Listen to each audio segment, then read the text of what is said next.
ਨਾਨਕ ਅੰਗਦ ਗੁਰੂ ਅਮਰਦਾਸ ਪਦ ਬੰਦ ਰਾਮਦਾਸ ਅਰਜਨ ਗੁਰੂ ਬਰ ਸ੍ਰੀ ਹਰਿ ਗੋਬਿੰਦ ਸ੍ਰੀ ਹਰਿ ਰਾਏ ਹਰਿ ਕ੍ਰਿਸ਼ਨ ਗੁਰ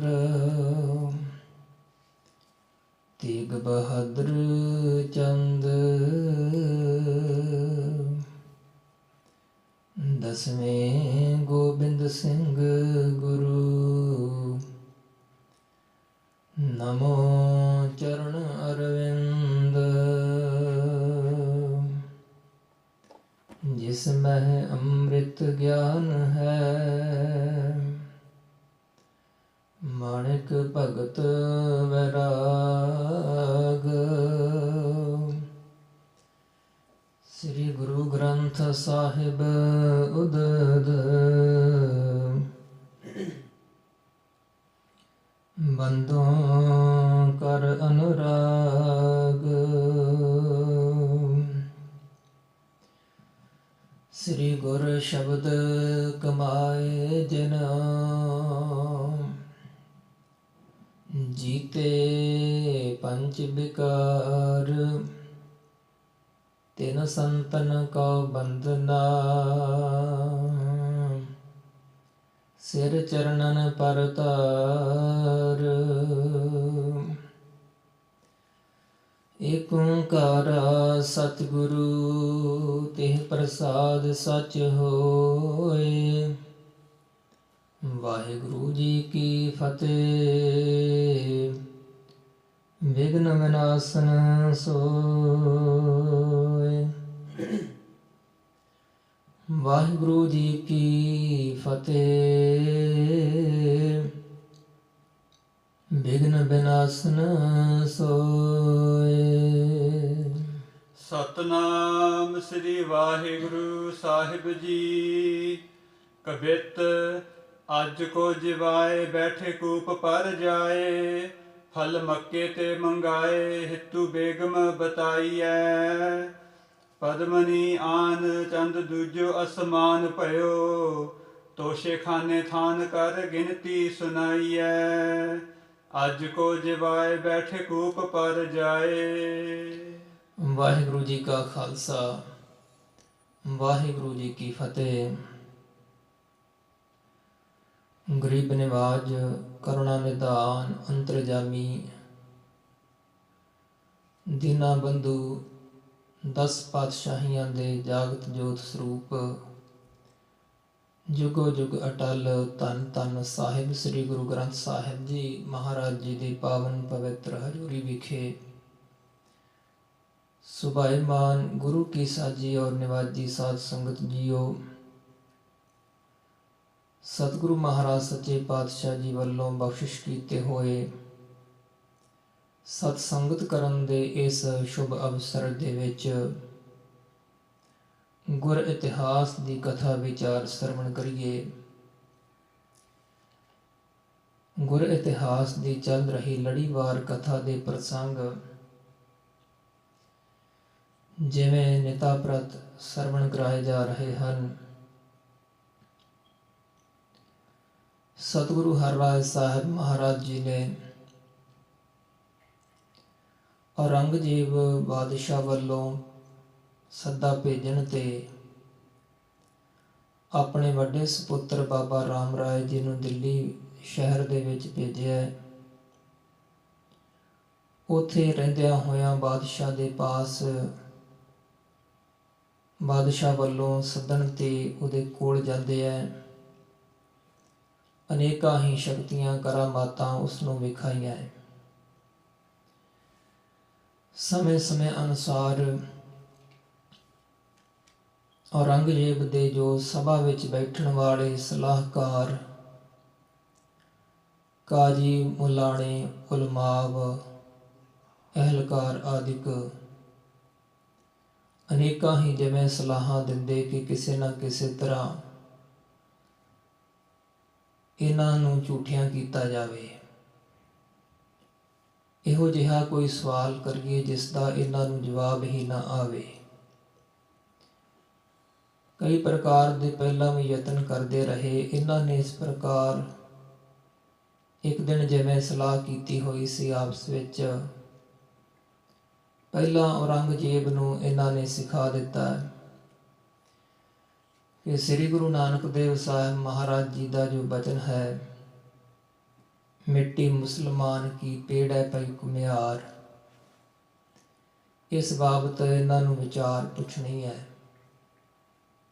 ਸਭਾ ਵਿੱਚ ਆਉਣ ਤੇ ਬਾਬਾ ਰਾਮ ਰਾਏ ਜੀ ਨੂੰ ਇਹ ਵਿਚਾਰ ਪੁੱਛੀ ਗਈ ਤਾਂ ਉਸ ਵੇਲੇ ਸੁਣ ਕੇ ਮਨ ਵਿੱਚ ਬਾਬਾ ਰਾਮ ਰਾਏ ਜੀ ਨੇ ਵਿਚਾਰਿਆ ਕਿ ਜੋ ਅਸਲ ਅਰਥ ਨੇ, ਜੋ ਸ਼ਬਦ ਮਹਾਰਾਜ ਸ੍ਰੀ ਗੁਰੂ ਨਾਨਕ ਦੇਵ ਜੀ ਮਹਾਰਾਜ ਨੇ ਉਚਾਰਨ ਕੀਤਾ ਹੈ, ਦੱਸ ਦਿੱਤਾ, ਤਾਂ ਇਹਨਾਂ ਨਾਲ ਮੇਰੀ ਬਣੀ ਹੋਈ ਸਾਂਝ ਵਿੱਚ ਫਰਕ ਪੈ ਜਾਏਗਾ। ਇਸ ਲਈ ਗੁਰੂ का जो वचन है वो बदल के दस दिता है। मुसलमान शब्द के थां ते बेईमान की कह दिता है कि महाराज ने ये तां जिहड़ा ईमान तो बिना है उस बाबत आख्या है। सतगुरु सच्चे पातशाह जी का जो असल वचन है वो नहीं दसिया। जबानी गुरु की बाणी का अखर शब्द बदल दिता, सारी व्याख्या ही होर तरीके नाल सुना दिती, जिस करके बादशाह की खुशामदी की। उस वल्लों होर कोई सवाल ना फिर बाद विच उठाए गए। इस गल का सिखां नूं भी पता लगा, जिहड़े सिख सेवक नाल सन। करामातां बारे खबर पहलां भी सतगुरु साहिब जी के पास कीरतपुर साहिब विच पहुँचाउंदे सन। पिछलियां करामातां बारे और यह जो वचन है, गुरबाणी का शब्द अखर बदलण का, यह भी सिख ने जाके कीरतपुर साहिब दे विच धन श्री गुरु हरराय साहिब महाराज जी ने सुनाया। सतगुरु महाराज सच्चे पातशाह जी नूं सिख सारी वारता दस रहा है। जिवें सतगुरु महाराज साहिब जी सिख दे पासों पुछ रहे हैं, सिख दसदा है, जिवें होर शक्तियां बारे भी सिख दस रहा है, और गुरबाणी का शब्द बदलण बारे भी सिख जिवें दसेगा। जिस तरह अगे कथा विचार आ रही है, आओ प्रेम श्रद्धा भावना सहित श्रवण करिए जी। सतनाम श्री वाहिगुरु साहिब जी। कबित अज को जिवाए बैठे कूप पर जाए। ते सिख महाराज सच्चे पातशाह जी नूं दसदा है कि सतगुरु गरीब निवाज सच्चे पातशाह जी आप जी के सुपुत्र बाबा राम राय जी ने जदों शक्तियां औरंगजेब नूं दिखाईयां, उत्थे जिस प्रकार उन्होंने यतन कीता सी इन्हां नूं झूठियां करन वास्ते, और जो पहला एक बकरा भेज दिता सी मार के खवाउण लई, बाद विच ओह अगले दिन बकरा मंगिया ते फिर मंगण ते आप जी के सुपुत्र बाबा राम राय जी ने बकरा जिंदा किया, तिन्नां लत्तां दे समेत।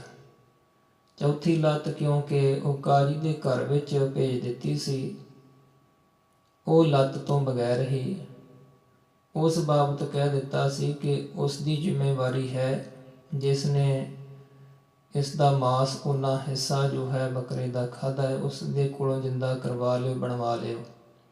सो इस प्रकार अज जो बकरा है उसनूं जिंदा किया। आप जी दे साहिबजादे ने बैठे कूप पर जाए। अज को जिवाए बैठे कूप पर जाए। ते फिर एक दिन जिवें सभा लगाई सी, खूह दे उत्ते ही विछाई करके परखण दा यतन कीता सी कि डिग पैणगे खूह दे विच ही। ਤਾਂ ਖੂਹ ਦੇ ਉੱਪਰ ਹੀ ਵਿਛਾਈ ਦੇ ਉੱਤੇ ਹੀ ਅਡੋਲ ਬੈਠ ਗਏ ਸਨ। ਫਲ ਮੱਕੇ ਤੇ ਮੰਗਾਏ, ਤੇ ਜਦੋਂ ਮੱਕੇ ਤੋਂ ਫਲ ਮੰਗਾਉਣ ਵਾਸਤੇ ਕਿਹਾ ਸੀ ਕਿ ਬਹੁਤ ਸ੍ਰੇਸ਼ਟ ਫਲ ਨੇ, ਤਾਂ ਉਸ ਵੇਲੇ ਮੱਕੇ ਦੇ ਫਲ ਮੰਗਵਾ ਕੇ ਵੀ ਆਪ ਜੀ ਦੇ ਸਾਹਿਬਜ਼ਾਦੇ ਨੇ ਦੇ ਦਿੱਤੇ ਸੀ।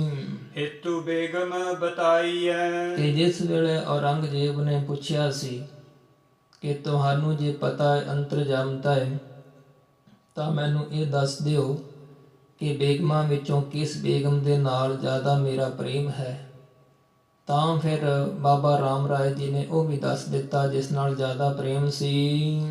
ਪਦਮਨੀ ਆਨ, ਤੇ ਪਦਮਣੀ ਜਾਤੀ ਵਾਲੀ ਜੋ ਇਸਤਰੀ ਹੈ ਉਸ ਨੂੰ ਵੇਖਣ ਵਾਸਤੇ ਵੀ ਜੋ ਇੱਛਾ ਔਰੰਗਜ਼ੇਬ ਨੇ ਕੀਤੀ ਸੀ ਉਹ ਵੀ ਲਿਆ ਕੇ ਉਸ ਦਾ ਰੂਪ ਦਿਖਾ ਦਿੱਤਾ ਸੀ।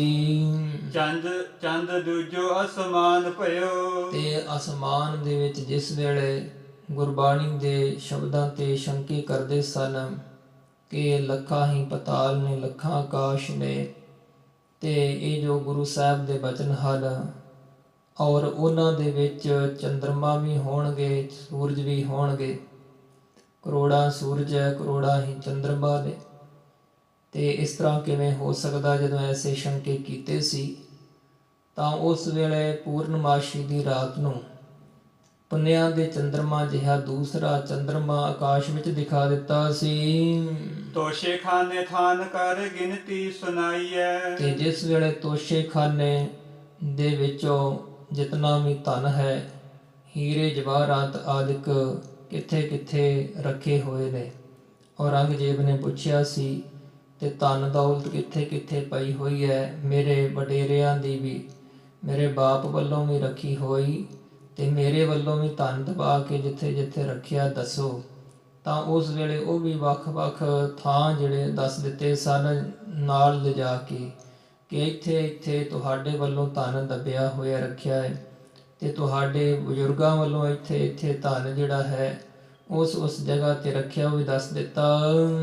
ਕਿ ਹਰੀ ਅਖੇਰ ਕੋ, ਤੇ ਜੋ ਸ਼ੇਰ ਦਾ ਸ਼ਿਕਾਰ ਕਰਨ ਵਾਸਤੇ ਦੱਸ ਦਿੱਤਾ। ਜਦੋਂ ਸ਼ਿਕਾਰ ਕਰਨ ਵਾਸਤੇ ਔਰੰਗਜ਼ੇਬ ਜਾਣ ਲੱਗਾ ਸੀ ਇੱਕ ਵਾਰ, ਤਾਂ ਨਾਲ ਬਾਬਾ ਰਾਮ ਰਾਏ ਜੀ ਨੂੰ ਲੈ ਕੇ ਗਿਆ। ਤਾਂ ਉਸ ਵੇਲੇ ਜਾਣ ਲੱਗਿਆਂ ਪਹਿਲਾਂ ਪੁੱਛਿਆ ਸੀ ਕਿ ਕਿਸ ਤਰ੍ਹਾਂ ਮੈਂ ਸ਼ਿਕਾਰ ਕਰਕੇ ਆਵਾਂਗਾ, ਕਿਸ ਕਿਸ ਜਾਨਵਰ ਦਾ। ਤਾਂ ਉਸ ਵੇਲੇ ਪਹਿਲਾਂ ਦੱਸ ਦਿੱਤਾ ਸੀ ਕਿ ਇੱਕ ਸ਼ੇਰ ਦਾ ਸ਼ਿਕਾਰ ਕਰਨ ਵਾਸਤੇ ਤੁਸੀਂ ਯਤਨ ਕਰੋਗੇ ਪਰ ਉਸ ਦਾ ਸ਼ਿਕਾਰ ਨਾ ਕਰ ਸਕੋਗੇ, ਵੀ ਦੱਸ ਦਿੱਤਾ ਸੀ। ਜਨਮ ਬਾਜ ਪੂਰਬ ਕੋ, ਤੇ ਜਿਹੜਾ ਬਾਜ ਸੀ ਔਰੰਗਜ਼ੇਬ ਨੇ ਆਪਣੇ ਹੱਥ ਦੇ ਉੱਪਰ ਬਿਠਾਇਆ ਤੇ ਉਸ ਦਾ ਪੂਰਬਲਾ ਜਨਮ ਪੁੱਛਿਆ ਸੀ ਕਿ ਇਸ ਦਾ ਪਿਛਲਾ ਜਨਮ ਕਿਹੋ ਜਿਹਾ ਹੈ, ਕਿਸ ਕਾਰਨ ਕਰਕੇ ਇਹ ਮੇਰੇ ਕੋਲ ਆਇਆ ਹੈ। ਤਾਂ ਉਸ ਵੇਲੇ ਦੱਸ ਦਿੱਤਾ ਸੀ ਕਿ ਪਿਛਲੇ ਜਨਮ ਦੇ ਵਿੱਚ ਇਹ ਤੇਰੇ ਵਡੇਰਿਆਂ ਦੇ ਪਾਸ ਬਾਦਸ਼ਾਹ ਦੇ ਕੋਲ ਮਾਸ ਖਵਾਉਣ ਵਾਸਤੇ ਲਿਜਾ ਰਿਹਾ ਸੀ। ਇਹ ਦੀਵਾਨ ਸੀ ਪਿਛਲੇ ਜਨਮ ਦੇ ਵਿੱਚ, ਤੇ ਮਾਸ ਖਵਾਉਣ ਜਾਂਦੇ ਹੋਏ ਨੂੰ ਰਸਤੇ ਵਿੱਚ ਸੱਪ ਲੜ ਗਿਆ ਸੀ, ਮੌਤ ਹੋ ਗਈ ਸੀ, ਤੇ ਮਾਸ ਖਵਾਉਣ ਦੀ ਚਿਤਵਨੀ ਦੇ ਵਿੱਚ ਹੀ ਮਰਿਆ ਸੀ। ਤੇ ਬਾਦਸ਼ਾਹ ਨੂੰ ਮੈਂ ਖੁਸ਼ ਕਰਨਾ ਸੀ ਮਾਸ ਖਵਾ ਕੇ, ਤੇ ਉਹ ਇੱਛਾ ਕਰਕੇ ਤੇ ਮਾਸ ਦੀ ਚਿਤਵਨੀ ਕਰਕੇ ਜੋ ਇਸ ਨੂੰ ਹੁਣ ਇਹ ਜਨਮ ਮਿਲਿਆ ਹੋਇਆ ਜਿਸ ਕਰਕੇ ਬਾਦਸ਼ਾਹ ਤੇਰੇ ਕੋਲ ਰਹਿੰਦਾ ਹੈ। ਸੋ ਇਸ ਪ੍ਰਕਾਰ ਜਿਹੜਾ ਬਾਜ ਦਾ ਪੂਰਬਲਾ ਪਿਛਲਾ ਜਨਮ ਹੈ ਉਹ ਵੀ ਦੱਸ ਦਿੱਤਾ ਸੀ। ਫਲ ਦੇਵ ਰੁਖ ਕੇ, ਤੇ ਕਲਪ ਬ੍ਰਿਸ਼ ਦੇ ਫਲ ਜੋ ਖਾਣ ਦੀ ਇੱਛਾ ਕੀਤੀ ਸੀ ਜਿਸ ਵੇਲੇ ਬਾਦਸ਼ਾਹ ਨੇ, ਤਾਂ ਉਸ ਵਕਤ ਜੋ ਸਵਰਗਾਂ ਦੇ ਵਿੱਚੋਂ ਕਲਪ ਬ੍ਰਿਸ਼ ਪਾਰਿਜਾਤ ਰੁੱਖ ਆਦਿਕ ਦੇ ਜਿਹੜੇ ਫਲ ਹੈ ਉਹ ਮੰਗਾ ਕੇ ਦੇ ਦਿੱਤੇ ਸਨ। ਚਿੱਕਰ ਸਿਆਮਤਾਈਐ, ਤੇ ਚਿਕਰ ਸਿਆਮਤਾਈਐ। ਸੋ ਜਿਸ ਵੇਲੇ ਔਰੰਗਜ਼ੇਬ ਨੇ ਇੱਛਾ ਕੀਤੀ ਸੀ ਕਿ ਮੇਰੇ ਸਰੀਰ ਦੇ ਉੱਪਰ ਬੁਢਾਪਾ ਆ ਰਿਹਾ ਹੈ, ਜੋ ਵਾਲ ਨੇ ਚਿੱਟੇ ਹੁੰਦੇ ਜਾ ਰਹੇ ਹੈ ਤੇ ਤੁਹਾਡੇ ਵਾਲ ਕੇਸ ਤਾਂ ਕਾਲੇ ਹਨ, ਤਾਂ ਉਸ ਵੇਲੇ ਉਸ ਦੇ ਵਾਲਾਂ ਨੂੰ ਕਾਲੇ ਕਰ ਦਿੱਤਾ ਸੀ ਤੇ ਨਾਲ ਕਹਿ ਦਿੱਤਾ ਸੀ ਕਿ 1 ਸਾਲ ਦੇ ਸਮੇਂ ਤੱਕ ਹੀ ਰਹਿਣਗੇ। ਇਸ ਪ੍ਰਕਾਰ ਦਾ ਜੋ ਇਹ ਕੌਤਕ ਕਰਾਮਾਤ ਦੁਆਰਾ ਕੀਤਾ ਸੀ ਤੁਹਾਡੇ ਪੁੱਤਰ ਨੇ। ਜਮਨਾ ਪੈ ਫਿਰੇ। ਤੇ ਬਾਬਾ ਰਾਮ ਰਾਏ ਜੀ ਨੂੰ ਨਾਲ ਲੈ ਕੇ ਔਰੰਗਜ਼ੇਬ ਜਮਨਾ ਨਦੀ ਦੀ ਸੈਰ ਕਰਨ ਵਾਸਤੇ ਜਦੋਂ ਗਿਆ ਸੀ ਤਾਂ ਉਸ ਵੇਲੇ ਬਾਬਾ ਜੀ ਨੇ ਨੇੜੇ ਜਾ ਕਰਕੇ ਸੋ ਬੇੜੀ ਮੰਗਾਉਣ ਦਾ ਜਦੋਂ ਔਰੰਗਜ਼ੇਬ ਨੇ ਯਤਨ ਕੀਤਾ ਤਾਂ ਫਿਰ ਬਾਬਾ ਜੀ ਨੇ ਆਖਿਆ ਕਿ ਉਵੇਂ ਹੀ ਚਲੇ ਜਾਂਦੇ ਹਾਂ, ਬੇੜੀ ਐਵੇਂ ਕੋਈ ਉਹ ਮਲਾਹ ਲਿਆਉਂਦਾ ਰਹੇਗਾ। ਤੇ ਨਾਲ ਲਿਜਾ ਕੇ ਜਦੋਂ ਡਰਦਾ ਸੀ ਔਰੰਗਜ਼ੇਬ ਅੱਗੇ ਜਲ ਵਿੱਚ ਪ੍ਰਵੇਸ਼ ਹੋਣ ਤੋਂ ਪਹਿਲਾਂ, ਤਾਂ ਉਸ ਵੇਲੇ ਆਪ ਹੱਥ ਫੜ ਕੇ ਅਗਾਂਹ ਖਿੱਚ ਕੇ ਤੋਰ ਲਿਆ। ਫਿਰ ਆਖਿਆ ਕਿ ਪਿੱਛੇ ਪਿੱਛੇ ਮੇਰੇ ਨਾਲ ਨਾਲ ਤੁਰੇ ਆਓ। ਇਸ ਤਰ੍ਹਾਂ ਜਮਨਾ ਨਦੀ ਤੇ ਇਵੇਂ ਤੁਰੇ ਗਏ ਸਨ ਜਿਵੇਂ ਧਰਤੀ ਦੇ ਉੱਪਰ ਖੁਸ਼ਕ ਥਾਂ ਦੇ ਉੱਪਰ ਤੁਰੇ ਜਾਈਦਾ ਹੈ। ਇਸ ਪ੍ਰਕਾਰ ਜਮਨਾ ਨਦੀ ਦੇ ਉੱਪਰ ਤੁਰ ਕੇ ਵਿਖਾ ਦਿੱਤਾ ਸੀ। ਆਪ ਬਾਦਸ਼ਾਹ ਨੂੰ ਵੀ ਨਾਲ ਤੋਰ ਲਿਆ ਤੇ ਸਾਰੀ ਨਦੀ ਦੇ ਵਿੱਚੋਂ ਸੈਰ ਕਰਕੇ ਪਾਰਲੇ ਕਿਨਾਰੇ ਹੋ ਕੇ ਆਏ ਵਾਪਸ। ਤੇ ਵੇਖਣ ਵਾਲੇ ਬਹੁਤੇ ਅਚਰਜ ਹੈਰਾਨ ਹੋ ਗਏ ਸਨ। ਓਰੇ ਹਰੇ ਮਤਿ ਕਰੀ ਚਰੇ। ਫਿਰ ਪੜੋ। ਜਮਨਾ ਪੈ ਫਿਰੇ ਓਰੇ ਹਰੇ ਮਤਿ ਕਰੀ ਚਰੇ। ਤੇ ਉਰੇ ਜਦੋਂ ਕਿ ਗੜੇ ਪੈ ਰਹੇ ਸਨ ਉਸ ਵੇਲੇ ਗੜੇ ਵੀ ਹਟਾ ਦਿੱਤੇ ਸੀ। ਜਦੋਂ ਬਹੁਤੇ ਜ਼ਿਆਦਾ ਗੜਿਆਂ ਦੀ ਵਰਖਾ ਹੋ ਰਹੀ ਸੀ ਬੱਦਲਾਂ ਤੋਂ, ਤਾਂ ਉਸ ਵੇਲੇ ਵਚਨ ਕਰਕੇ ਹੀ ਹਟਾ ਦਿੱਤੇ ਸਨ। ਤੇ ਇੱਕ ਵਾਰ ਪਰਖਣ ਦੀ ਕੋਸ਼ਿਸ਼ ਕੀਤੀ ਇਹਨਾਂ ਨੇ ਕਿ ਕਿਸੇ ਨਾ ਕਿਸੇ ਤਰ੍ਹਾਂ ਇਹਨਾਂ ਦਾ ਨੁਕਸਾਨ ਕੀਤਾ ਜਾਵੇ। ਉਸ ਵੇਲੇ ਜੋ ਸਲਾਹ ਔਰੰਗਜ਼ੇਬ ਨੂੰ ਦਿੱਤੀ ਸੀ ਕਾਜ਼ੀਆਂ ਮਲਾਣਿਆਂ ਈਰਖਾਲੂਆਂ ਨੇ ਕਿ ਜਿਹੜਾ ਬਹੁਤ ਹੀ ਜ਼ਿਆਦਾ ਮਸਤ ਹਾਥੀ ਹੈ ਤੇ ਜਿਸ ਦੇ ਨੇੜੇ ਜਾਣਾ ਵੀ ਬਹੁਤ ਔਖਾ ਹੈ, ਪਹਿਲਾਂ ਵੀ ਬਹੁਤਾ ਜ਼ਿਆਦਾ ਖੂੰਖਾਰ ਉਹ ਹਾਥੀ ਹੈ, ਤੇ ਫਿਰ ਉਸ ਨੂੰ ਹੋਰ ਸ਼ਰਾਬ ਪਿਆ ਕੇ ਤੇ ਲਿਆਂਦਾ ਜਾਵੇ ਤੇ ਉਸ ਦੀ ਸਵਾਰੀ ਜੋ ਗੁਰੂ ਕੇ ਸਪੁੱਤਰ ਨੂੰ ਕਰਵਾਓ। ਇਸ ਪ੍ਰਕਾਰ ਸਿਖਾਏ ਹੋਏ ਔਰੰਗਜ਼ੇਬ ਨੇ ਜੋ ਉਸ ਹਾਥੀ ਦੀ ਸਵਾਰੀ ਮਸਤ ਕਰਕੇ ਸ਼ਰਾਬ ਪਿਆ ਕੇ ਜੋ ਉਹਨੂੰ ਮਸਤ ਕੀਤਾ ਸੀ, ਗੁਰੂ ਕੇ ਸਪੁੱਤਰ ਨੂੰ ਉਸ ਹਾਥੀ 'ਤੇ ਸਵਾਰੀ ਕਰਵਾਈ ਸੀ। ਤੇ ਇਸ ਤਰ੍ਹਾਂ ਅਡੋਲ ਰਹਿ ਕੇ ਹੀ ਉਸ ਦੀ ਸਵਾਰੀ 'ਤੇ ਜਾ ਕੇ ਹਾਥੀ ਨੂੰ ਫੇਰ ਕੇ ਇੱਕ ਕੋਹ ਦੀ ਦੂਰੀ 'ਤੇ ਲਿਆ ਕੇ ਵਾਪਸ ਫਿਰ ਮੁੜੇ ਸਨ। ਜੀ ਹਠਾਕ ਤਾਰੇ ਦਿਨ। ਤੇ ਇਸੇ ਪ੍ਰਕਾਰ ਜਿਹੜਾ ਕਿ ਨਿੰਦਕ ਬਹੁਤ ਹੀ ਜ਼ਿਆਦਾ ਨਿੰਦਾ ਕਰਦਾ ਸੀ, ਜਦੋਂ ਗੁਰੂ ਘਰ ਦੀ ਨਿੰਦਾ ਕਰਨ ਲੱਗਾ ਤਾਂ ਉਸ ਵੇਲੇ ਉਸ ਨੂੰ ਕਹਿ ਦਿੱਤਾ ਕਿ ਤੇਰੀ ਐਸੀ ਜ਼ਬਾਨ ਹੈ ਜਿਸ ਤੋਂ ਨਿੰਦਾ ਹੋ ਰਹੀ ਹੈ, ਇਹ ਬੋਲਣ ਦੇ ਲਾਇਕ ਨਹੀਂ ਹੈ। ਜਿਸ ਜ਼ਬਾਨ ਤੋਂ ਤੂੰ ਨਿੰਦਾ ਕਰਦਾ ਹੈ ਇਹ ਜ਼ਬਾਨ ਤੇਰੀ ਬੰਦ ਹੋ ਜਾਵੇ। ਐਸਾ ਬਚਨ ਹੋਣ ਤੇ ਉਸ ਦੀ ਜ਼ਬਾਨ ਜਿਹੜੀ ਹੈ ਠਾਕੀ ਗਈ ਸੀ, ਜ਼ਬਾਨ ਰੁਕ ਗਈ ਸੀ, ਬੋਲਣੋਂ ਹਟ ਗਿਆ, ਉਹ ਗੂੰਗਾ ਹੀ ਹੋ ਗਿਆ ਸੀ। ਤੇ ਜਿਸ ਵੇਲੇ ਕਹਿੰਦੇ ਸਨ, ਜੋ ਸ਼ੰਕਾ ਕੀਤਾ ਸੀ ਕਿ ਜਿਹੜੇ ਤਾਰੇ ਹਨ ਆਕਾਸ਼ ਦੇ ਵਿੱਚ ਇਹ ਹੁਣ ਕਿਉਂ ਨਹੀਂ ਦਿਸਦੇ ਜੇ ਪ੍ਰਕਾਸ਼ਵਾਨ ਨੇ, ਔਰ ਜੇਕਰ ਗੁਰੂ ਕਾ ਪ੍ਰਤਾਪ ਹੈ ਤਾਂ ਗੁਰੂ ਕੇ ਪ੍ਰਕਾਸ਼ ਦੁਆਰਾ ਜਿਹੜਾ ਸੂਰਜ ਦਾ ਪ੍ਰਕਾਸ਼ ਹੈ ਉਹ ਧੀਮਾ ਕਿਉਂ ਨਹੀਂ ਪੈ ਜਾਂਦਾ, ਮੱਧਮ ਕਿਉਂ ਨਹੀਂ ਹੋ ਜਾਂਦਾ। ਤਾਂ ਉਸ ਵੇਲੇ ਮਹਾਰਾਜ ਸੱਚੇ ਪਾਤਸ਼ਾਹ ਜੀ ਦੀ ਬਖਸ਼ਿਸ਼ ਕੀਤੀ ਹੋਈ ਸ਼ਕਤੀ ਦੁਆਰਾ ਬਾਬਾ ਰਾਮ ਰਾਏ ਜੀ ਨੇ ਸੂਰਜ ਦਾ ਪ੍ਰਕਾਸ਼ ਮੱਧਮ ਪਾ ਕੇ ਤੇ ਦਿਨੇ ਹੀ ਤਾਰੇ ਉਹਨਾਂ ਲੋਕਾਂ ਨੂੰ ਵਿਖਾ ਦਿੱਤੇ ਸਨ। ਔਰੰਗਜ਼ੇਬ ਸਮੇਤ ਸਭਾ ਦੇ ਉਸ ਦੇ ਅਹਿਲਕਾਰਾਂ ਕਾਜ਼ੀਆਂ ਮੁਲਾਣਿਆਂ ਨੂੰ ਧਨ ਜੀਤ ਪਾਈਐ। ਤੇ ਇਸ ਤਰ੍ਹਾਂ ਜਿਸ ਵੇਲੇ ਧਨ ਜਿੱਤਣ ਵਾਸਤੇ ਜੋ ਖੇਡ ਰਚੀ ਸੀ, ਚੌਪੜ ਦੀ ਖੇਡ ਆਖਿਆ ਸੀ ਖੇਡਣ ਵਾਸਤੇ ਔਰੰਗਜ਼ੇਬ ਨੇ ਕਿ ਉਹ ਖੇਡੀਏ ਤੇ ਉਸ ਵਾਸਤੇ ਅਸੀਂ ਧਨ ਵੀ ਜਿੱਤਣਾ ਹੈ। ਆਪੇ ਹੀ ਆਪ ਧਨ ਦੀ ਇੱਛਾ ਔਰੰਗਜ਼ੇਬ ਨੇ ਕੀਤੀ ਸੀ ਕਿ ਧਨ ਰੱਖ ਕੇ ਜਿੱਤ ਪ੍ਰਾਪਤ ਕਰਨੀ ਹੈ, ਇਸ ਤਰ੍ਹਾਂ ਦੀ ਖੇਡ ਖੇਡਣੀ ਹੈ। ਤਾਂ ਉਸ ਵੇਲੇ ਜਿਹੜਾ ਧਨ ਹੈ ਉਹ ਵੀ ਜੋ ਬਾਬਾ ਰਾਮ ਰਾਏ ਜੀ ਨੇ ਹੀ ਜਿੱਤ ਲਿਆ ਸੀ।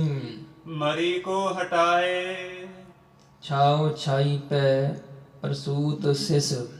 ਸੋ ਮਰੀ ਜਿਹੜੀ ਬਿਮਾਰੀ ਪੈ ਗਈ ਸੀ ਸ਼ਹਿਰ ਦੇ ਵਿੱਚ, ਦਿੱਲੀ ਵਿੱਚ, ਜਿਸ ਵੇਲੇ ਬਹੁਤੀ ਮਰੀ ਦੀ ਬਿਮਾਰੀ ਭਾਵ ਕਿ ਲੋਕ ਬਹੁਤੇ ਜ਼ਿਆਦਾ ਮਰਨ ਲੱਗ ਪਏ ਸਨ। ਹੈਜੇ ਆਦਿਕ ਦੀ ਬਿਮਾਰੀ ਲੋਕਾਂ ਵਿੱਚ ਬਹੁਤੀ ਜ਼ਿਆਦਾ ਪ੍ਰਵਿਰਤ ਹੋ ਗਈ, ਤਾਂ ਉਸ ਵੇਲੇ ਆਪ ਜੋ ਵਚਨ ਕੀਤਾ ਸੀ ਕਿ ਜਿਹੜਾ ਸਾਡੇ ਚਰਨਾਂ ਦਾ ਜਲ ਲਿਜਾ ਕੇ ਮਰੀਜ਼ ਨੂੰ, ਬਿਮਾਰ ਨੂੰ ਪਿਆਵੇਗਾ, ਉਹ ਰਾਜੀ ਹੋ ਜਾਏਗਾ। ਤਾਂ ਇਸ ਪ੍ਰਕਾਰ ਸ਼ਹਿਰ ਦੇ ਵਿੱਚੋਂ ਮਰੀ ਦੀ ਜਿਹੜੀ ਹੈਜੇ ਆਦਿਕ ਦੀ ਬਿਮਾਰੀ ਉਹ ਵੀ ਹਟਾ ਦਿੱਤੀ ਸੀ। ਤੇ ਜਿਸ ਵੇਲੇ ਬਾਹਰ ਵਿਚਰਨ ਵਾਸਤੇ ਗਏ ਸਨ, ਧੁੱਪ ਦਾ ਸਮਾਂ ਸੀ ਜ਼ਿਆਦਾ, ਉਸ ਵੇਲੇ ਬਾਦਸ਼ਾਹ ਨੇ ਕਿਹਾ ਸੀ ਕਿ ਅਸੀਂ ਵਾਪਸ ਜਾ ਰਹੇ ਹਾਂ, ਬਹੁਤੀ ਜ਼ਿਆਦਾ ਤਪਸ਼ ਪੈ ਰਹੀ ਹੈ, ਮੈਥੋਂ ਝੱਲੀ ਨਹੀਂ ਜਾਂਦੀ। ਤਾਂ ਬਾਬਾ ਰਾਮ ਰਾਏ ਜੀ ਨੇ ਬਚਨ ਕੀਤਾ ਸੀ ਕਿ ਹੁਣ ਛਾਂ ਹੋ ਜਾਵੇ, ਤੇ ਛਾਂ ਹੋ ਗਈ ਸੀ, ਬੱਦਲਾਂ ਵਾਲੀ ਛਾਂ ਉੱਪਰ ਹੋ ਗਈ। ਜਦੋਂ ਤੱਕ ਦਿੱਲੀ ਸ਼ਹਿਰ ਵਿੱਚ ਨਹੀਂ ਸੀ ਪਹੁੰਚੇ, ਉਦੋਂ ਤੱਕ ਛਾਂ ਰਹੀ ਸੀ। ਇਸ ਪ੍ਰਕਾਰ ਛਾਂ ਕਰਕੇ ਦਿਖਾ ਦਿੱਤੀ।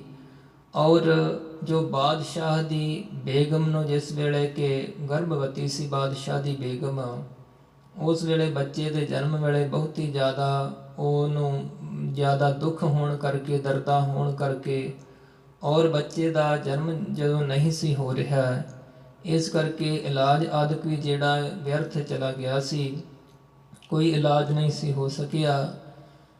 ਪਤਾ ਲੱਗਣ ਤੇ ਬਾਦਸ਼ਾਹ ਔਰੰਗਜ਼ੇਬ ਨੇ ਫਿਰ ਬਾਬਾ ਰਾਮ ਰਾਏ ਜੀ ਨੂੰ ਬੇਨਤੀ ਕੀਤੀ ਸੀ ਕਿ ਕਿਰਪਾ ਕਰਕੇ ਐਸਾ ਇਲਾਜ ਤੁਹਾਡੇ ਪਾਸ ਹੈ ਤਾਂ ਦੱਸੋ। ਤਾਂ ਫਿਰ ਬਾਬਾ ਰਾਮ ਰਾਏ ਜੀ ਨੇ ਕਿਹਾ ਸੀ ਕਿ ਸਾਡੇ ਪਾਸ ਤਾਂ ਗੁਰੂ ਕੀ ਬਾਣੀ ਹੈ। ਧੰਨ ਧੰਨ ਸ੍ਰੀ ਗੁਰੂ ਨਾਨਕ ਦੇਵ ਸਾਹਿਬ ਮਹਾਰਾਜ ਜੀ ਦਾ ਉਚਾਰਨ ਕੀਤਾ ਹੋਇਆ ਜਪਜੀ ਸਾਹਿਬ ਦਾ ਪਾਠ ਹੈ। ਜਲ ਮੰਗਵਾਇਆ ਪਾਸ, ਜਲ ਦੇ ਕੋਲ ਜਪਜੀ ਸਾਹਿਬ ਦਾ ਪਾਠ ਕਰਕੇ ਉਹ ਜਲ ਦੇ ਦਿੱਤਾ ਹੈ।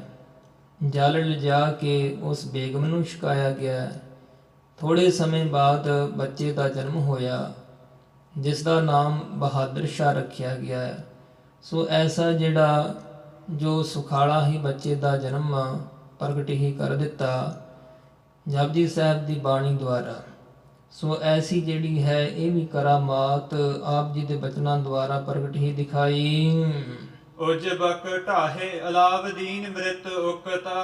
ਤੇ ਉਜਬਕ ਜਿਹੜਾ ਕਿ ਇੱਕ ਬਹੁਤ ਵੱਡਾ ਤਗੜਾ ਪਹਿਲਵਾਨ ਸੀ, ਤੇ ਉਹ ਬਾਦਸ਼ਾਹ ਔਰੰਗਜ਼ੇਬ ਨੇ ਆਪਣੇ ਕੋਲ ਬੁਲਾਇਆ ਤੇ ਉਸ ਬਾਰੇ ਆਖਿਆ ਸੀ ਗੁਰੂ ਕੇ ਸਪੁੱਤਰ ਬਾਬਾ ਰਾਮ ਰਾਏ ਜੀ ਨੂੰ ਕਿ ਇਹ ਜਿਹੜਾ ਪਹਿਲਵਾਨ ਹੈ, ਇਹੋ ਜਿਹਾ ਹੋਰ ਕੋਈ ਪਹਿਲਵਾਨ ਨਹੀਂ ਹੈ।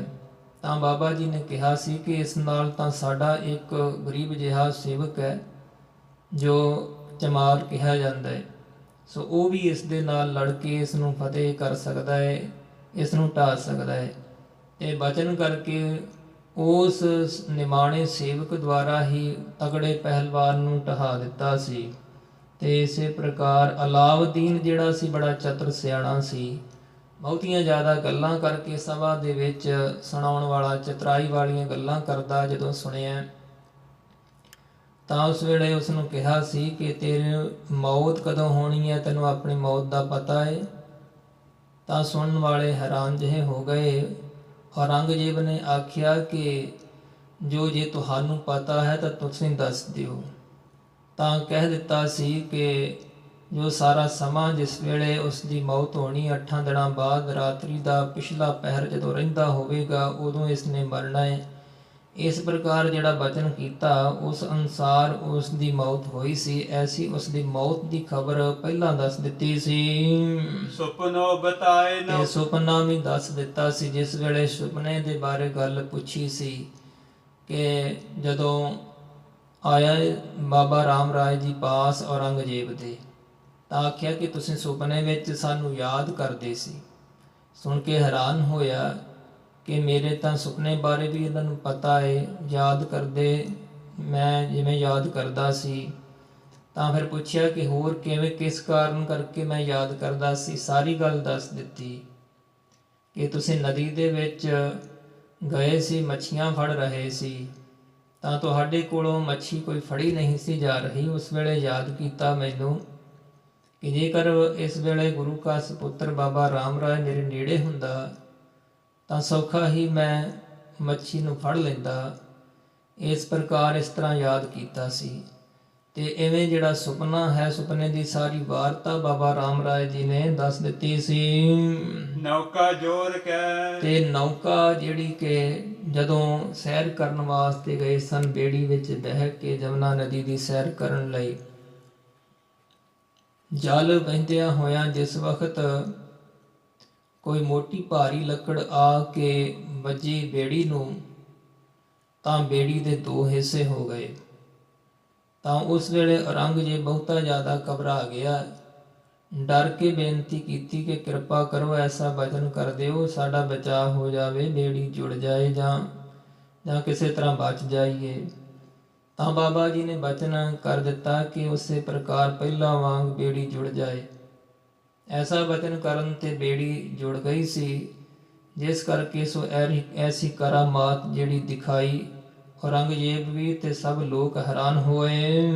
ਲੁਕਾਂਜਨ ਦੇ ਤੇ ਲੁਕਾਂਜਨ, ਜਿਸ ਬਾਰੇ ਕਿ ਪਤਾ ਲੱਗਿਆ ਜਦੋਂ ਕਿਸੇ ਨੇ ਗੱਲ ਛੇੜੀ ਕਿ ਇੱਕ ਜੋ ਸਿੱਧ ਲੋਕ ਹੁੰਦੇ ਆ ਸਭਾ ਦੇ ਵਿੱਚ, ਜੋ ਕਹਿਣ ਲੱਗੇ ਔਰੰਗਜ਼ੇਬ ਦੇ ਵਿਦਵਾਨ ਉਲਮਾਵ ਆਦਿਕ, ਕਿ ਕੋਈ ਸਿੱਧ ਲੋਕ ਹੁੰਦੇ ਨੇ, ਉਹਨਾਂ ਦੇ ਕੋਲ ਜੋ ਇੱਕ ਸੁਰਮਾ ਹੁੰਦਾ ਹੈ ਜਿਸ ਨੂੰ ਪਾ ਕੇ ਛੁਪ ਜਾਈਦਾ ਹੈ। ਇਹ ਸੁਣ ਕੇ ਔਰੰਗਜ਼ੇਬ ਨੇ ਗੁਰੂ ਕੇ ਸਪੁੱਤਰ ਬਾਬਾ ਰਾਮ ਰਾਏ ਜੀ ਨੂੰ ਆਖਿਆ ਕਿ ਇਹੋ ਜਿਹਾ ਸੁਰਮਾ ਤੁਸੀਂ ਮੈਨੂੰ ਦੇ ਸਕਦੇ ਹੋ। ਤਾਂ ਬਾਬਾ ਜੀ ਨੇ ਉਹ ਲੁਕਾਂਜਨ, ਜਿਹੜਾ ਲੁਕਣ ਦੀ ਸਮਰੱਥਾ ਦੇਣ ਵਾਲਾ ਹੈ, ਉਹ ਸੁਰਮਾ ਜਿਹਾ ਵੀ ਮੰਗਾ ਕੇ ਉਸ ਵੇਲੇ ਦੇ ਦਿੱਤਾ ਸੀ, ਤੇ ਜਿਸ ਨੂੰ ਪਵਾ ਕੇ ਆਪਣੀਆਂ ਬੇਗਮਾਂ ਦੇ ਜੋ ਅੰਤਹਿਪੁਰ ਵਿੱਚ ਮਹਿਲਾਂ ਦੇ ਵਿੱਚ ਗਏ ਗਹਿਣੇ ਆਦਿਕ ਚੁੱਕ ਲਿਆਂਦੇ ਔਰੰਗਜ਼ੇਬ ਨੇ। ਫਿਰ ਜ਼ਿਆਦਾ ਉਹਨਾਂ ਵੱਲੋਂ ਜਦੋਂ ਉਹਨਾਂ ਨੂੰ ਪਤਾ ਲੱਗਿਆ ਬੇਗਮਾਂ ਨੂੰ ਕਿ ਗਹਿਣੇ ਸਾਡੇ ਕਿਸੇ ਨੇ ਚੁਰਾ ਲਏ ਹੈ, ਜਦੋਂ ਪਤਾ ਲੱਗਿਆ ਤਾਂ ਫਿਰ ਔਰੰਗਜ਼ੇਬ ਨੇ ਜਾ ਕੇ ਦੱਸਿਆ ਕਿ ਮੈਂ ਹੀ ਆਇਆ ਸੀ।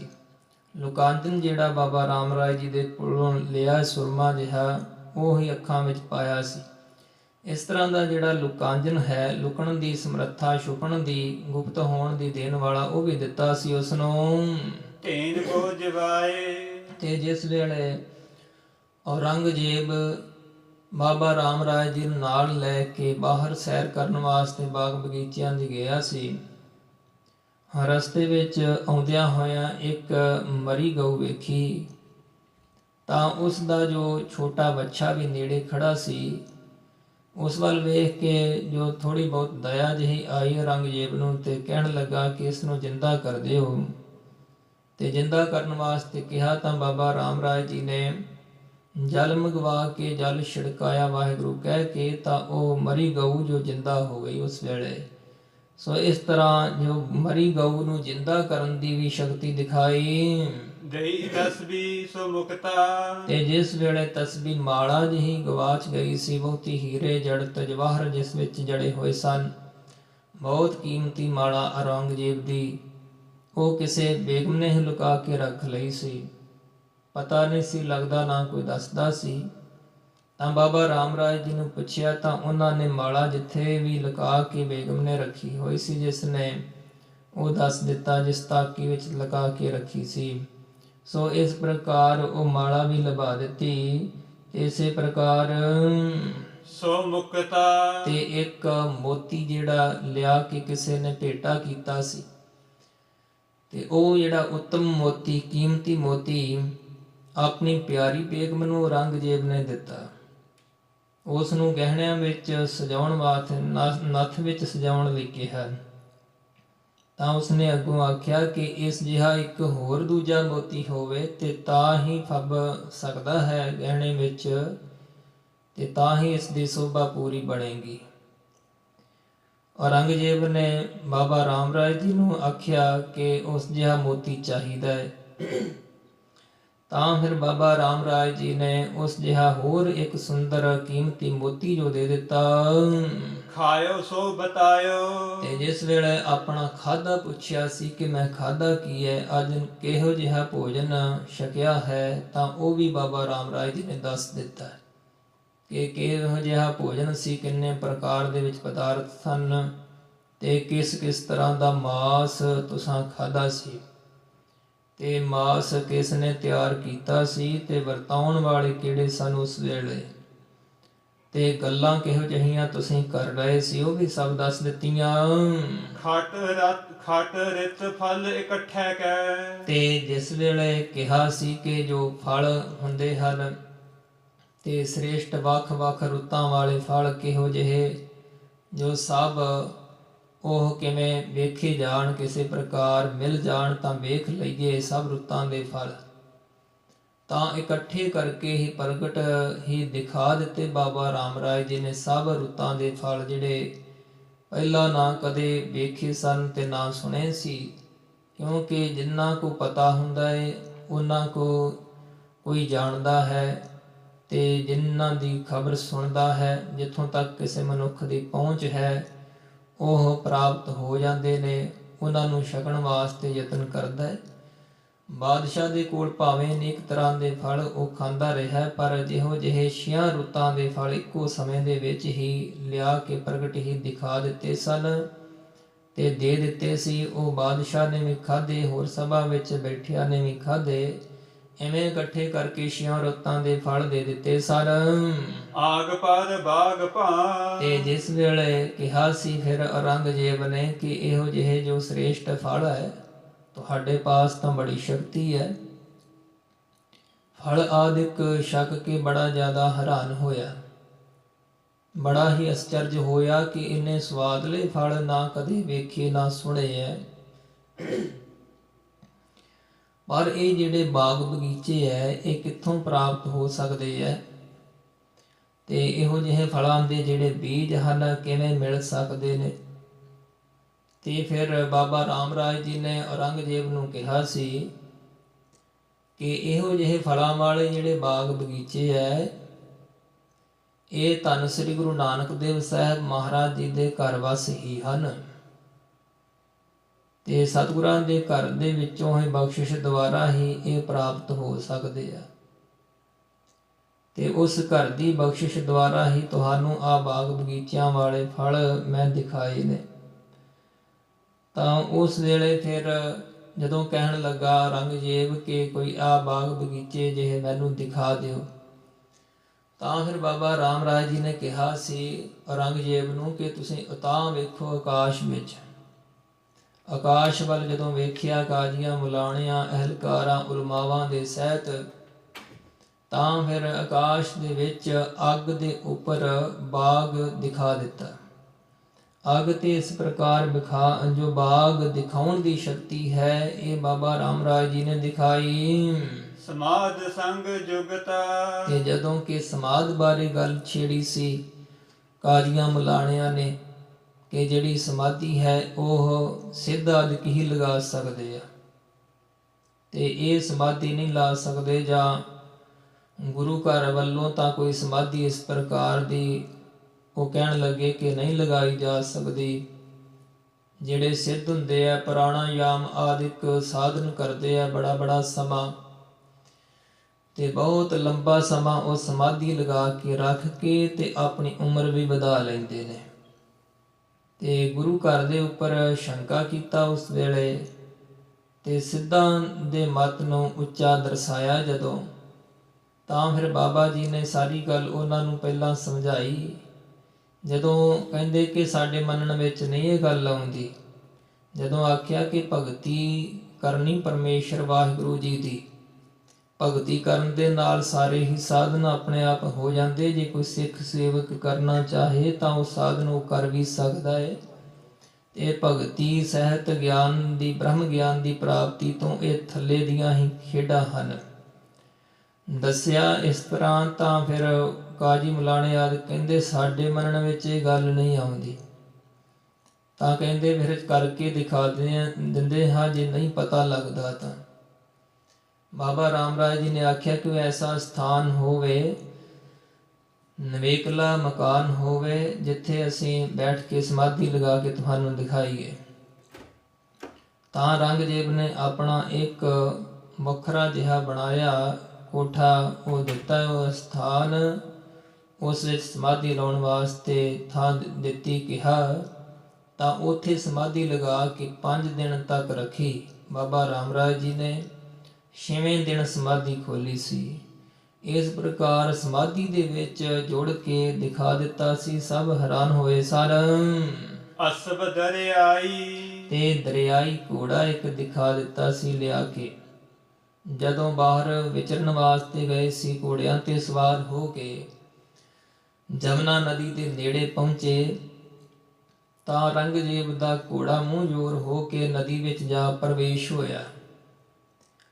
ਨਦੀ ਵਿੱਚ ਹੀ ਲੈ ਗਿਆ। ਬਹੁਤਾ ਜ਼ਿਆਦਾ ਉੱਤੇ ਬੈਠਾ ਹੋਇਆ ਘੋੜੇ ਤੇ ਔਰੰਗਜ਼ੇਬ ਘਬਰਾਇਆ।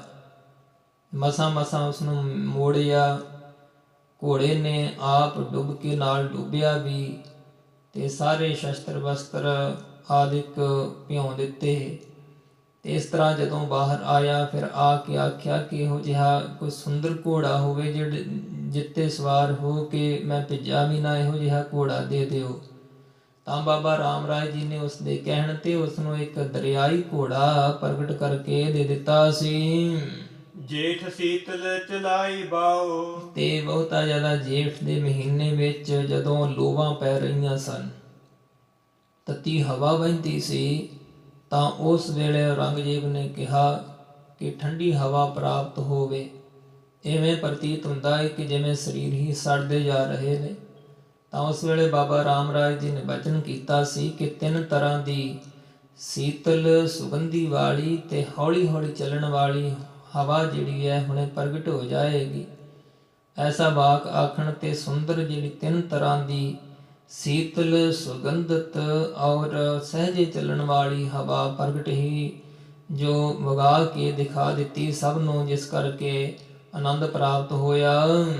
ਭੂਮ ਕੋ ਉਚਾਈ ਤੇ ਜਿਸ ਵੇਲੇ ਜੋ ਕਾਜ਼ੀਆਂ ਮੁਲਾਣੇ ਜਿਹੜੇ ਈਰਖਾ ਕਰਨ ਵਾਲੇ ਸਨ, ਉਹਨਾਂ ਨੇ ਇੱਕ ਵਿਉਂਤ ਬਣਾਈ ਸੀ ਕਿ ਸਭਾ ਵਿੱਚ ਆਉਂਦੇ ਆ ਨੇਤਾ ਪ੍ਰਤੀ ਇਹਨਾਂ ਦਾ ਸਤਿਕਾਰ ਬਾਦਸ਼ਾਹ ਬਹੁਤ ਕਰਦਾ। ਬਾਦਸ਼ਾਹ ਨੂੰ ਪ੍ਰੇਰ ਕੇ ਉਹਨਾਂ ਨੇ ਆਖਿਆ ਕਿ ਇਹਨਾਂ ਵਾਸਤੇ ਚੌਂਕੀ ਨਾ ਡਾਹੀ ਜਾਵੇ।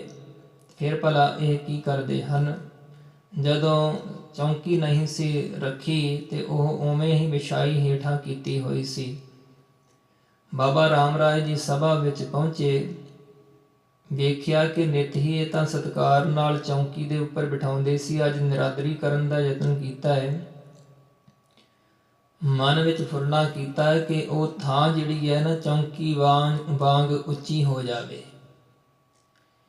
ਐਸਾ ਫੁਰਨਾ ਕਰਨ ਤੇ ਉਹ ਜਗ੍ਹਾ ਜਿਹੜੀ ਜਿੱਥੇ ਬੈਠਦੇ ਸੀ ਉਹ ਚੌਂਕੀ ਵਾਂਗ ਹੀ ਉਤਾਂ ਉੱਚੀ ਹੋ ਗਈ। ਭੂਮੀ ਧਰਤੀ ਜੋ ਉਸ ਥਾਂ ਤੋਂ ਉੱਚੀ ਹੋ ਗਈ ਤੇ ਉਸ ਉੱਚੇ ਸਥਾਨ ਤੇ ਫਿਰ ਬੈਠੇ। ਤੇ ਜਿਹੜੇ ਈਰਖਾਲੂ ਹੇਠੀ ਕਰਨਾ ਚਾਹੁੰਦੇ ਸਨ ਕਿ ਹੇਠਾਂ ਬਿਠਾਵਾਂਗੇ ਨਿਰਾਦਰੀ ਹੋਵੇਗੀ, ਉਹ ਨਿਰਾਦਰੀ ਨਾ ਕਰ ਸਕੇ। ਇਸ ਤਰ੍ਹਾਂ ਧਰਤੀ ਉੱਚੀ ਕਰਕੇ ਆਪ ਜੀ ਦੀ ਬਖਸ਼ਿਸ਼ ਕੀਤੀ ਹੋਈ ਕਰਾਮਾਤ ਦੇ ਨਾਲ ਆਪ ਜੀ ਦੇ ਸਾਹਿਬਜ਼ਾਦਾ ਬਾਬਾ ਰਾਮ ਰਾਏ ਜੀ ਨੇ ਦਿਖਾਈ। ਇਉਂ ਸਿੱਖ ਸਤਿਗੁਰੂ ਹਰਿਰਾਏ ਸਾਹਿਬ ਮਹਾਰਾਜ ਜੀ ਨੂੰ ਦੱਸ ਰਿਹਾ ਹੈ, ਜੋ ਦਿੱਲੀ ਤੋਂ ਆਇਆ ਹੈ। ਕਹਿ ਸੰਤੋਖ ਸਿੰਘ ਬਖਤਾ ਤੇ ਕਵੀ ਭਾਈ ਸੰਤੋਖ ਸਿੰਘ ਜੀ ਕਹਿੰਦੇ ਹਨ ਕਿ ਅਸੀਂ ਇਹ ਕਥਾ ਜਿਹੜੀ ਬਿਆਨ ਕਰਕੇ ਦੱਸ ਰਹੇ ਹਾਂ।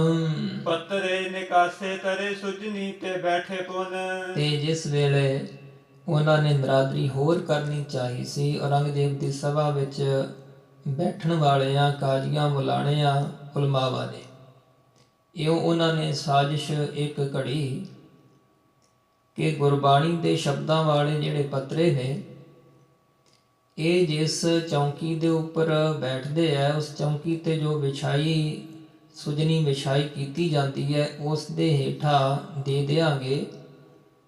ਇਸੇ ਪ੍ਰਕਾਰ ਹੀ ਉਹਨਾਂ ਨੇ ਕੀਤਾ ਸੀ।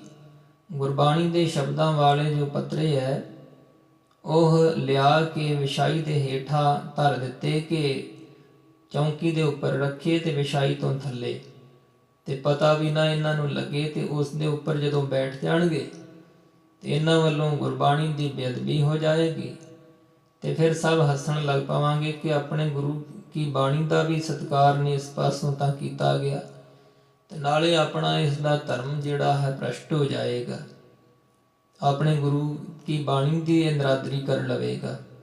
ਇਸ ਪ੍ਰਕਾਰ ਦੀ ਜਿਹੜੀ ਸਾਜ਼ਿਸ਼ ਰਚੀ ਸੀ, ਇਸ ਬਾਰੇ ਜਦੋਂ ਪਤਾ ਲੱਗ ਗਿਆ, ਜਾਣ ਲਿਆ ਕਿ ਇਹਨਾਂ ਨੇ ਇਸ ਪ੍ਰਕਾਰ ਜੋ ਕੀਤਾ ਹੋਇਆ ਹੈ, ਨਿਰਾਦਰੀ ਕਰਾਉਣਾ ਚਾਹੁੰਦੇ ਹਨ, ਤਾਂ ਉਸ ਵੇਲੇ ਪ੍ਰਗਟ ਹੀ ਉਸ ਵਿਛਾਈ ਦੇ ਹੇਠੋਂ ਪੱਤਰੇ ਕੱਢ ਕੇ ਨਮਸਕਾਰ ਕੀਤੀ ਤੇ ਫਿਰ ਸੁਜਨੀ ਉੱਤੇ ਵਿਛਾ ਕੇ ਚੌਂਕੀ ਤੇ ਆਪ ਬੈਠ ਗਏ ਸਨ।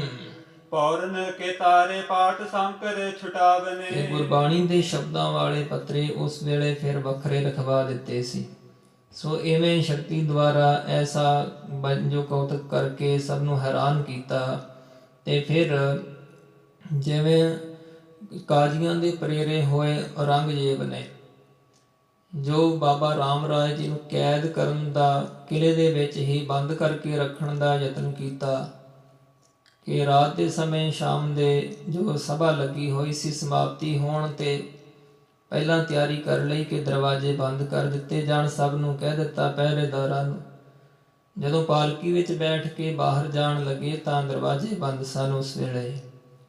ਤਾਂ ਫਿਰ ਜਦੋਂ ਆਖਿਆ ਕਿ ਖੋਲ੍ਹਦੇ ਕਿਉਂ ਨਹੀਂ, ਤਾਂ ਅੱਗੋਂ ਦਰਬਾਨ 'ਚ ਪਹਿਰੇਦਾਰ ਕਹਿਣ ਲੱਗੇ ਕਿ ਕੁੰਜੀਆਂ ਨਹੀਂ ਪਾਸ, ਉਹ ਤਾਂ ਬਾਦਸ਼ਾਹ ਦੇ ਹੀ ਕੋਲ ਨੇ, ਸਾਡੇ ਕੀ ਵਾਸ ਹੈ, ਅੰਦਰ ਹੀ ਤੁਹਾਨੂੰ ਰਹਿਣਾ ਪਏਗਾ। ਤਾਂ ਇਹ ਉਹਨਾਂ ਦੀ ਜੋ ਸਾਜ਼ਿਸ਼ ਜਾਣ ਕਰਕੇ, ਖੋਟ ਜਾਣ ਕੇ ਬਾਬਾ ਜੀ ਨੇ ਵਚਨ ਕੀਤਾ ਕਿ ਜੰਦਰੇ ਖੁੱਲ੍ਹ ਜਾਣ, ਸੰਗਲ ਜਿਹੜੇ ਨੇ ਜੋ ਤਖਤਿਆਂ ਨੂੰ ਵੱਜੇ ਹੋਏ ਆ ਸਭ ਖੁੱਲ੍ਹ ਜਾਣ। ਤਾਂ ਖੁੱਲ੍ਹ ਗਏ ਸਨ। ਆਪ ਸੌਖੇ ਹੀ ਕਿਲੇ ਦੇ ਵਿੱਚੋਂ ਬਾਹਰ ਚਲੇ ਗਏ ਸਨ। ਇਉਂ ਸ਼ਕਤੀ ਕਰਾਮਾਤ ਦੁਆਰਾ ਜੰਦਰੇ ਸੰਗਲ ਦਰਵਾਜ਼ਿਆਂ ਦੇ ਤਖਤੇ ਖੋਲ੍ਹ ਦਿੱਤੇ ਸਨ। ਆਮਿਖ ਸੁਰਾ ਕੋ ਕਰਿਓ ਚਾਵਰ ਦੁਗਦ ਤਬ।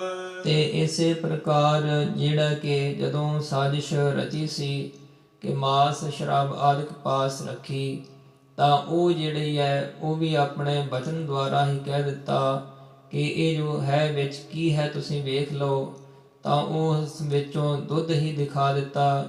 ਮਾਸ ਦੇ ਥਾਂ ਤੇ ਚੌਲ ਸਬਜ਼ੀ ਆਦਿਕ ਬਣੀ ਹੋਈ ਬਤੌਆਂ ਆਦਿਕ ਦੀ ਦਿਖਾ ਦਿੱਤੀ ਸੀ।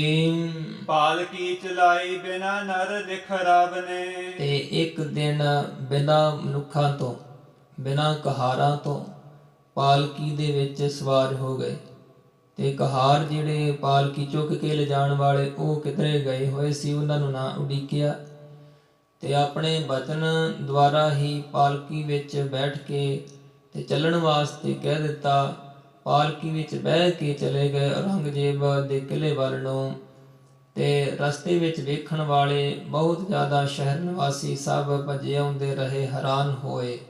ਇਵੇਂ ਕਹਾਰਾਂ ਤੋਂ ਬਿਨਾਂ ਪਾਲਕੀ ਚਲਾ ਕੇ ਮਹਾਰਾਜ ਸਾਹਿਬ ਜੀ ਦੇ ਸਾਹਿਬਜ਼ਾਦਾ ਬਾਬਾ ਰਾਮ ਰਾਏ ਜੀ ਨੇ ਦਿਖਾਈ ਸੀ। ਕੰਚਨ ਕੇ ਕੰਕਨ ਮੰਗਾਏ ਤਾਤ ਕਾਲ ਢਿਗ।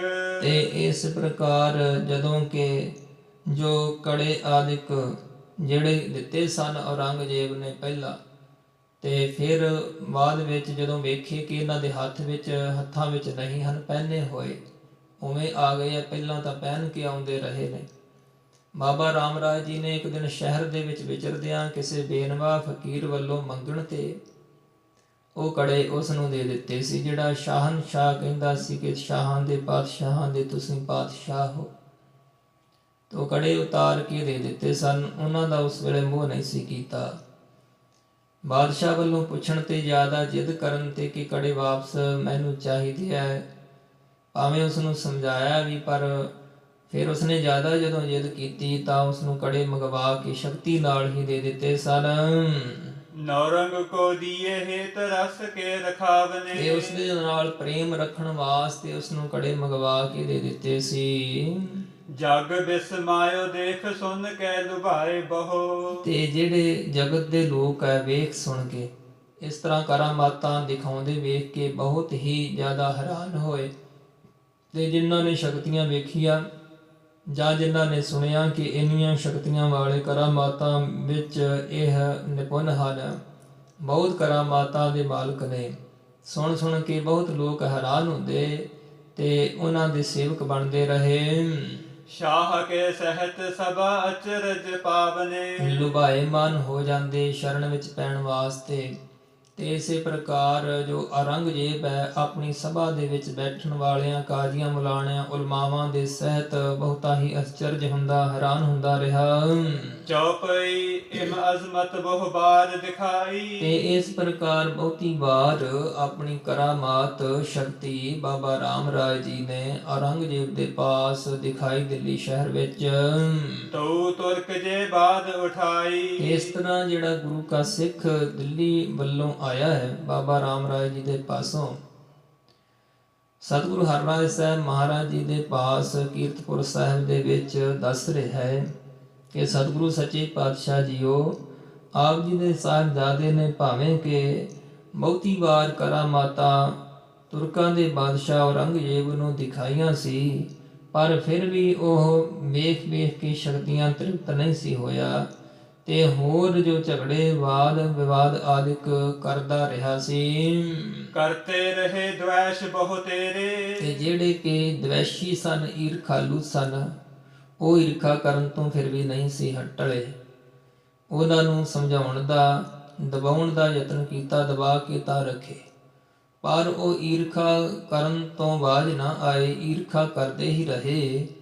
ਤੇ ਆਪ ਜੀ ਦੇ ਘਰ ਨਾਲ ਈਰਖਾ ਹੋਣ ਕਰਕੇ ਕਈਆਂ ਨੇ ਬਹੁਤ ਦਵੈਸ਼ ਕੀਤੀ ਹੈ ਆਪ ਜੀ ਦੇ ਸੁਪੁੱਤਰ ਨਾਲ।